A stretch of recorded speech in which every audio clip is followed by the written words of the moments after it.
Hey, listener, thank you for joining me.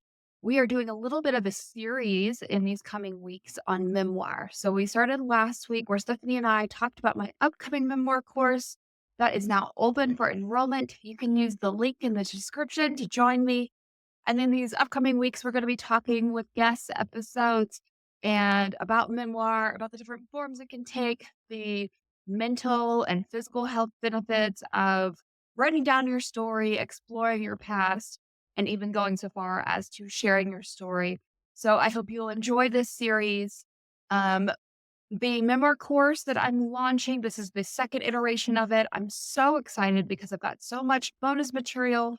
I've got new books that I'm bringing in that will have big impact on your story and on your plotting and your message. I put my own book through this course in the first round back in April, and I walked away with this feeling like finally, this outline, this book, this message feels like it's going to connect with my audience. And so that's what I am bringing to you. That's what I'm offering to you. If you want more information about the course, which is enrolling this week and will begin next week, then please use the link in the show description to get more information. And I can't wait to talk to you more about your story and how I can help you share it. Welcome back, listeners. Today I am here with another guest. This is Andrea. She is an indie author, savage poet, and artist who is liberating voices through fierce authenticity and courageous self expression. Now, I really resonated with Andrea's story, which she'll share with us today, because she started writing her memoir through a 12-week memoir course. It hit some bumps along the road, especially those emotional ones where we're writing very difficult stories. And it didn't seem like the right format for her. So she had to go through that pivot process of what am I going to do instead? And so what she's done is she has written a book of poems. And so, Andrea, give us a little bit of details along that timeline. What was that like? Like, what made you decide to write the memoir in the first place? What kind of roadblocks did you encounter?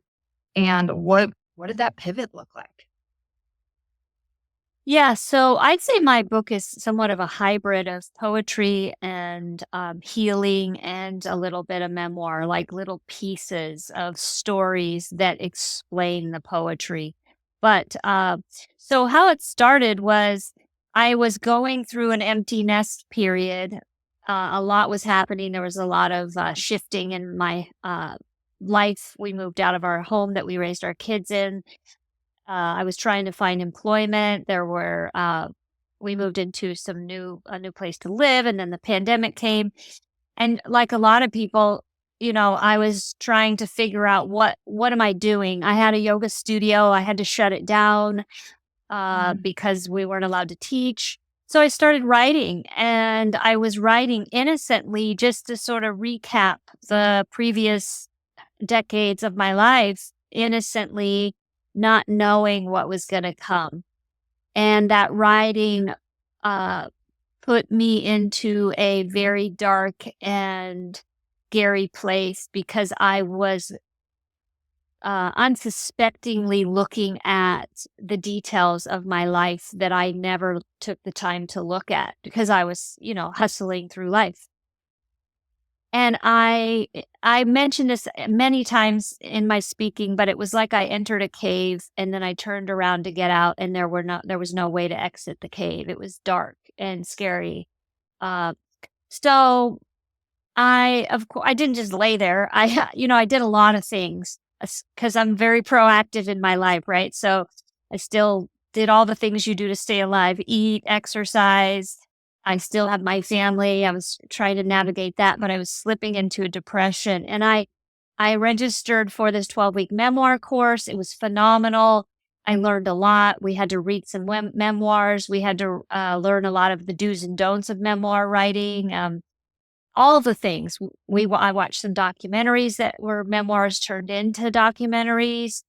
And then through that process, I was also writing and I was doing artwork, which I didn't even know I was going to do, but the artwork was an antidote for me. I was when I was really in a lot of pain through the writing, I had to stop and I had to do something else. And I just had this intuitive feeling that I wanted to do something creative.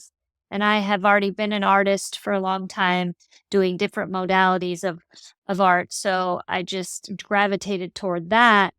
Um, and I realized that the memoir writing for me was too painful. It was like I was being flooded with too many memories and trying to piece them all together. And it wasn't palatable. I couldn't digest it. It was so much. It was making it worse for me. But I didn't want to stop because I knew that there was this healing process that was going to happen. And so I was, battling that. What do I do? My intuition was like, you don't really have the time or the bandwidth or the emotional bandwidth to do this writing, because memoirs can take years, I guess, sometimes decades, and I didn't want to invest that kind of time and be in that kind of pain for that long of time. So, naturally, I don't know what happened, but I just started to extract the stories into the pieces and parts that were palatable. I don't know if this is the right way to put it, but I was compartmentalizing the pain and trying to Okay. piece it in, break it up and piece it out and then take the little sections and make it palatable. So I would just write poetry or write a line here or a line there. And I didn't take a poetry course. I wasn't a poet before that, but it became that. Uh and it took a couple years and it was a long process that I'll tell more later if you have any questions about it. But yes, there's my long answer. How was it that you seemed to know ahead of time or early on in the process when it was still painful that it would result in healing? How did you know that? Because I asked that because that was not something that I really recognized until I got to the healing piece. Like I kind of trudged through the mud. And luckily, I was already connected with a therapist, but a lot of my memoir writing went in parallel to my therapy. And my therapist basically was like, "You're essentially putting yourself through, exposure therapy through your writing process." So I did have, guidance and support through that, but it was very hard. And I didn't recognize the healing potential of it. It was only in the hindsight that I was like, "Oh, this is actually helping me process so much of these experiences." The only example I could use is that, like, I feel like as humans, we have all the tools that we need. Um, I was doing a lot of research into what was causing my pain and why when I was looking at a lot of old childhood trauma, it wasn't just some underlying single episode. It was an ongoing, lifelong stuff, a lot of stuff, and I knew it. And, what was surfacing made me realize that I needed to sit in that and examine it. To me, it's similar to, like, if you find yourself with some sort of a health condition, you've let yourself go for, let's say, 2 or 3 decades physically by not taking care of your physical health, eating bad, not exercising, whatever, and then you end up in the hospital, you have some event, and now you're back at home and now you're having to do all that work. You're like, "Okay, I gotta change my diet. I have to start walking. I have to start going to the gym." And you can't physically see the change, let's say, but you know that you have to keep going and you have to do it. So you just know in your mind that I have to do this because the only result is if I don't, I'm going to stay the same or get worse. If I do this, there should be some benefits to the commitment and the discipline of the exercise and the diet. So it was the same with the writing. It was sort of like I'm in a lot of pain mentally, emotionally. I was depressed. I didn't want to live anymore. I fell out of love with everyone. Even my husband, who had been married to, I was examining our relationship. Um, I had to let family members go because of it, because I knew I was suffering. And then I sat in that, and I don't wanna say sat in it, but I sat in it and was, like, piecing it apart. "Oh, this was that. Oh, this is that." Like, this was the verbal abuse, this was the physical abuse, this was the neglect, that sort of like, "Oh, this was my pizza. Oh, this was all the drinks I was drinking. Oh, this was" if that makes any sense. Absolutely. I think that's what I landed on too. So, when we think about our past and we're writing these stories in our minds, I think we tend to view them as sort of individual incidents, right? But when you're writing a memoir, that's when you really start to see the cycles that you have been stuck in, that you have been repeating. And so, yes, it's a little bit of that acknowledgement, like you gave the analogy of like getting healthy. It's like, if I don't do something about this, this cycle is just going to continue. So if I'm not willing to accept that, if that is unacceptable, if it's really causing me this much, mental anguish, physical pain, sleepless nights, then I have to believe that if I do something different, then I will get a different result. And that was one of the hardest parts for me from like a big picture thing. Certainly there were certain instances that held more like trauma around them and needed more processing than others. But for me, it was in looking back at the cycles of like, so my memoir is all about like loneliness and trying to be things for people and the people pleasing and how I used a number of different tactics to feel like I belonged anywhere or everywhere, and ultimately just kept ending up in the same place, right? Because those were not healthy things. I was not putting that value in myself or that worth in myself or the self-love piece. And so it was like sometimes it was people pleasing, sometimes it was alcohol, it was whatever in that moment that I could find to create that sort of pseudo sense of belonging or attachment without it actually being real because I wasn't allowing people to see me, right? I was trying to protect that because, oh my gosh, if they actually saw me for who I am, they wouldn't like me. So let me be what they want me to be. And ultimately, then you just create this cycle where you can't show up as yourself. So then the connections aren't authentic and they would, fizzle out or sometimes end in less glorious ways. Um, and so I think that's kind of what you're saying too, is like in writing, you saw that it's not just this one moment of like the verbal abuse. It's like the big picture cycle of like, oh my gosh, like I lived Mhm, through all of this. It's like that mhm, bigger picture. mhm. Would you say that that was accurate for your takeaway? Yeah, and for me, I felt like, and I've had people tell me this, like, my memoir, had I finished a memoir, could have turned into a movie for sure. Like, it's seriously just unbelievable, right? Mhm. Um, so, but I just like, I realized I don't have the ability to endure this. Mhm. Uh, the process of turning this into a whole book and a movie. And really, what became the most important thing for me was, how do I get rid of this pain as quickly as possible without avoiding it completely and and bypassing it and dismissing it and rejecting it, which would have been the easy thing to do. So it was like, I need to Mhm. expedite this process of, and and it wasn't like just black and white, that's the decision. I'm saying that now as I look back, but it was like I knew intuitively that I needed to expedite the process as quickly as possible. So, like, emotional, physical therapy, if you will, emotional therapy as quickly as possible to get me back on the playing field of life. And by writing a memoir, I don't think I would have survived that, because the stories and the things of my past were so big for me. Like, they affected Mhm. me in such a way that I was just carrying it with me. So, and I do remember writing poetry as a child. So I now make the connection of, like, I wrote journals when I was younger in school. I took writing classes. I loved writing. A lot of writers will say that. And I did write poetry back in the day. So it's like, oh, okay, like that must have been how I,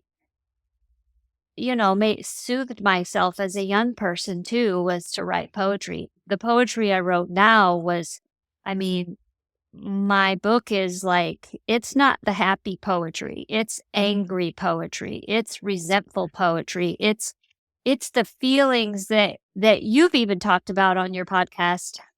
Um, a lot of writers have a hard time writing what they're feeling as they're writing, whatever genre they're writing in, right? Or what their character is feeling if it's not if it's fiction. But for me, my book was all feeling. It was like my feelings were all over the pages. It's like the Mhm. stuff people don't want to um, acknowledge.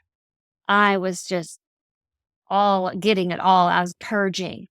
And so it's not necessarily a book a lot of people would publish. And my daughter convinced me to publish it because it's one of those books where you write it and it wasn't even supposed to be a book. I didn't even know it was going to be a book of poetry. But when I was reading it back and sharing it with my daughter, it was sort of like, okay, once I'm done with this, I'm going to crumple it up and throw it away or burn it or whatever you do with it. But instead, it was Sure. like, no, let's just put this out there in the world and show people what healing actually looks like. It's ugly, it's messy, it's Yes. not beautiful, and I'm like, "Okay, sure," because I'm willing to be vulnerable here. Here I am. Those are the real heroes in the world, at least in my book. Um, one of the things that, like, as you're talking and describing that transition from like memoir to poetry, the kind of thing I was thinking is in memoir, we put in these stories and we also try to like piece together the why. Like why did this happen or how did this lead up to this? And then ultimately that made me feel this. And so instead of you trying to grapple with those pieces, which honestly, we don't need for healing. That's more intellectualizing the situation Yeah. or the trauma. You just went straight to but what is it? Mhm. And just straight to the feeling of like, this is the feeling. I don't need to try to explain to a reader why I felt this way or how I got to this point or how that impacted me afterwards. I can just be in the feeling, in the moment of this is what it was like as a young child being screamed at or whatever the situation may be. And so I think there's really some beauty to the simplicity of it, of not having to somehow intellectualize it. I get not in trouble, but I get reminded all the time about like, don't intellectualize your feelings, right? Like in a therapy setting of like, yes, you can try to like think about like why you might feel that way or justify this or that and yes, that's very logical, but feelings are not logical and we don't need to always find a reason for them in order to accept that that's how we felt. Yeah, yeah, and I will say I did spend most of my life, um, unconsciously or subconsciously on the why. It just didn't make it in my book Mhm. because the why, for me, many years, the why was I didn't deserve love. My, um I came from a single parent home and my dad abandoned us, I should say. And my mom was my first bully, we'll just say. um, and there was a lot of bullying in school and a lot of stuff. And so what I internalized, and then a bunch of stuff after that, like just so many things um, that a lot of people go through, and then a lot of things that people never go through that they just don't understand. And so when you tell them, they're like, what? Like, so I internalized that most of my life as I didn't belong on this earth. Um, I don't deserve to be here. I'm not good enough, like in a way that was like I had no self worth, even though my outside would never show that. You never saw that to me on the outside because on the outside I was perfect. On the Yeah. inside, I wasn't worthy of even being here. So it was weird. It's just weird to describe. And now that's totally flipped. And it's like, I am worthy and I do belong here. And so I liberated myself by by just focusing on the feelings. Mhm. I think, well, I know because people have told me this. So many people who want to write memoir or put their personal stories into some other format, whether it be poetry or fiction, they really struggle with what is the reaction going to be from others when I say the thing that we're all not supposed to say. Mhm. So I'm curious, what's been your experience now that you've put your poems out there? What has the reaction been, both from like family members, like your daughter, your husband, but even others who have picked up your book? What's been their reaction? So the process of that is a mindset thing. Like, I really had my I'm so glad for my daughter. She's just turned 23, but while I was writing this, she was in her 20s, and I would share a poem here and there, and she'd just be bawling, right? Or she'd say, "Oh, I love this one." So that gave me the the drive to keep going. Then I shared it with someone, like my first manuscript, and because I needed to see what kind of reaction am I going to get, right? And I paid someone to look at it. So there's a name for those people, right? Where they read it. Like a Um, developmental editor or Maybe. But I made the commitment. I said, I'm not going to hire an editor to edit any of this because this is my Mhm, pain and you can't edit my pain. But I just want to know what you mhm. think. So she read the whole thing and she's like, you need to publish this right now, like right now. So that really helped me. And so then I just kept going, right? Then I added my artwork and whatever. But the reactions have been mind blowing. But what I told myself when I decided to publish it was like my inner child and the adult version of me were having a conversation, and then the adult version of me said, "You need to do this for yourself. Like, you need to liberate yourself. You owe this to yourself." And if you're not going to save yourself, who is? If you're not going to honor your pain, who is? If you're not going to do this, who is? And then there was an even bigger voice that I had in my head, which was, imagine the people that you're going to impact to do this for them, those people that are too afraid to liberate themselves, to say what needs to be said, to voice their feelings, to put their pain out there. And you don't have to speak, because I didn't even know I was going to speak on podcasts. That wasn't even in my periphery. I had no desire to speak out loud of my mouth. I just wanted it in my book. But once it was in my book, I was like, oh no, it's like that normal, natural progression, right? And I was like, I need to do this for other people so that they're brave enough, because what it did is it saved my life. It saved my mental state. It saved the depression that I've been carrying around. It was transformational. And I'm like, I want to pave the way for people. And I can already see that it has, because I have stories that I won't go into, but my reviews on my website and on Amazon, and the messages people have sent me through texts and emails and stuff, like the things they've said just has just been mind blowing. So yeah, that's been the response. Now, as far as family goes, they aren't even in my life right now. And I don't even know if they've read the book. I don't even know if they want to or if they care to. Um, And I guess that's part of what comes with when you share your pain and suffering, the people that love you, they either come to you and support you through that, or they don't. And that's another thing that I learned, is that, that's part of the process. When you do your healing, people either heal with you, heal alongside of you, support you through that, or they disappear. And Right. that was the painful part of it, and there was a lot of grief in that, like a death. I That was part of all the things going on. And somebody that I talked to, another interview I had, she said that my book has an underlying theme, an energy of grief, and it was grief. Mhm. Yeah.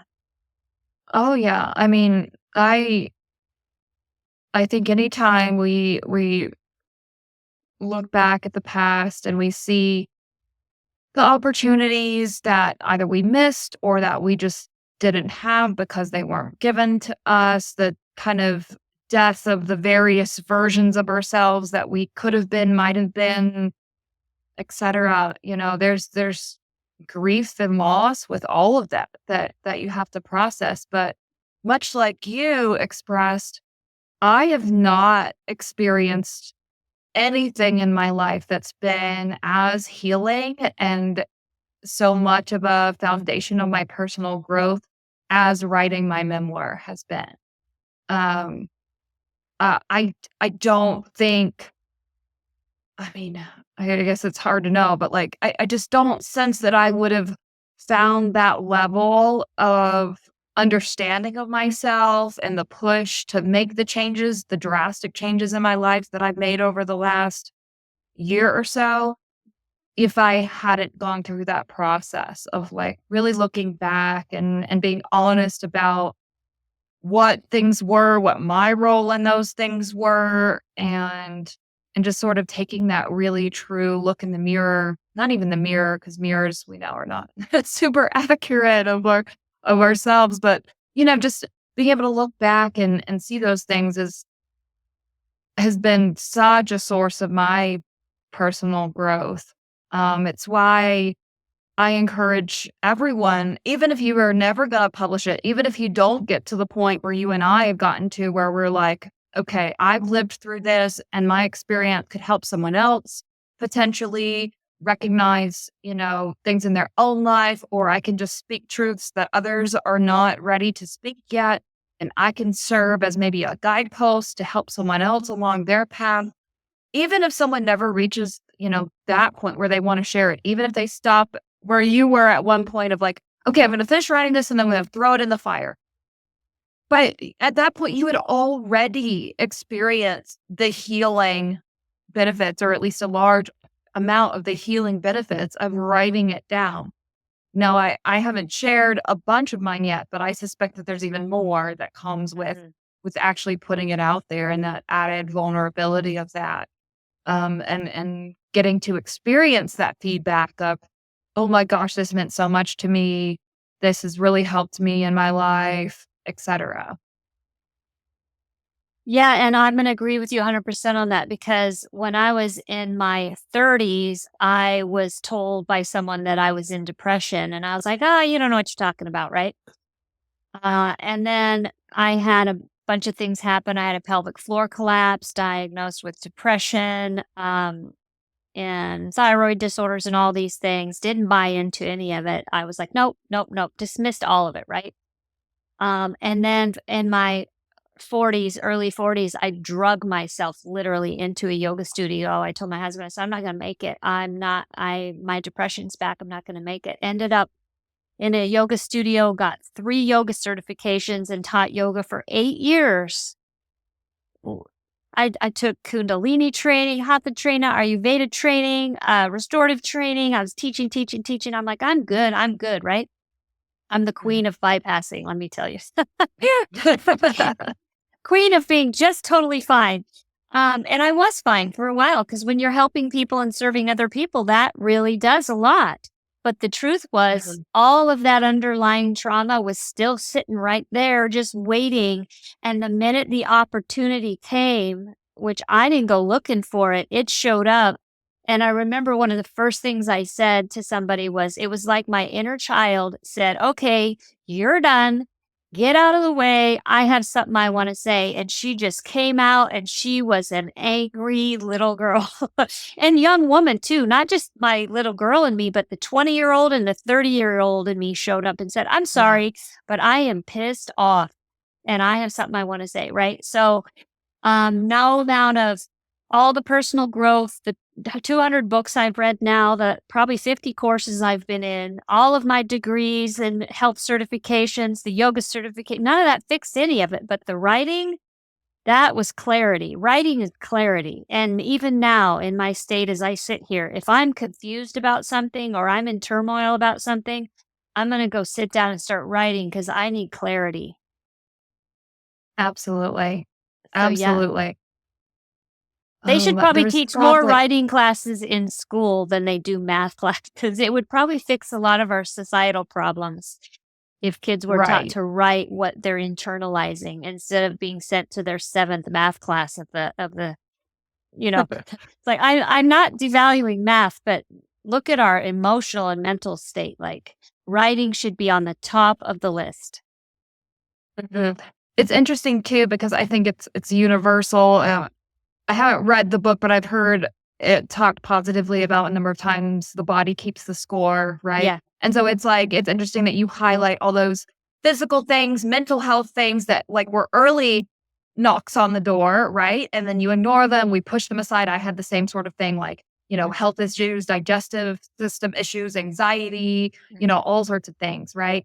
And and then we just push them to the side, and eventually that voice will continue to escalate its volume and increase and increase and increase until you have no other choice but to listen, right? Mhm. And Yep. like you experienced that, I experienced that. I think, probably with our own experience can identify that or see that in some of our other close friends or family members of like, okay, you haven't answered the voice yet, but I can see it's trying to communicate with you that there's something that needs to be addressed here, and it's gonna keep getting louder until you're willing to listen. Mhm. Yep. And I'm grateful now looking back. I'm grateful that it happened to me. I'm a different person in so many Mhm, ways. mhm. And when you know yourself and you know the ins and outs of who you are and what has harmed you and what you need, um, I my new term for now right now is I'm an embodied woman. Like I know the ins and outs of myself. I know how to use my Yeah. voice. I'm confident. I have self-trust. I know where my pain is. If I have pain come up, I can deal with it. It's so incredible. It's just transformational. And and then I'm also confident that as life goes on, life throws you these things like other than the death of my children, I don't know how anyone would ever navigate that, but I feel confident that I have the wisdom and the tools and the experience to navigate things better now than I ever did, um, in a way that's um, not the hustling navigation of it, not the Yes. performance navigation, but the internal wisdom of um, you know, I don't have the words. Healing. It's healing. Yeah. Just the wisdom I've of it, heard yeah. this. Yes, I've heard this term more recently, and I think writing is such a good tool for this, but post-traumatic growth, right? So it's like we go through these experiences, and in the processing of them, there is this amazing opportunity for growth if we're willing to face them. So, in closing out today, do you have any sort of insight or words of wisdom to writers who are maybe in the thick of this struggle of maybe wanting to share their story or wanting to dig into stuff, but they're coming up against these roadblocks?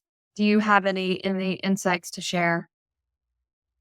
Oh, I'm sure I could probably write a book on insights, but I mean, I don't wanna tell people to sit in their pain. I know a lot of people go to therapy while they're writing. I mean, if you can't afford that, there's online therapists that you can follow. I think really for me, I really needed to figure out what was my specific problem. So, do the research and figure out like what is it that you're really trying to solve, like that problem that you're trying to solve, and it might be a multiple of problems. But don't be afraid to, look at yourself and go deep because on the other side of that, there's so much there. Um, yeah, I mean, I wish I had more than that, but there's just so many things. Well, you've said so many quotable things in this conversation. Like there were Yeah. at least two moments I know that stood out to me in the moment as you were speaking of like, oh, we need to make that a quote page. Like that's the a great thing. So, listener, if you need to go back, listen again. Thank you, Andrea, for having this conversation. We're going to have links to your website and to your book and everything else within the description for this episode. So I hope listeners will check that out, follow your story as well. So thank you again for this conversation and for being here today. Thank you Of so course. much. Yeah, thank you for having me. It's good talking to you.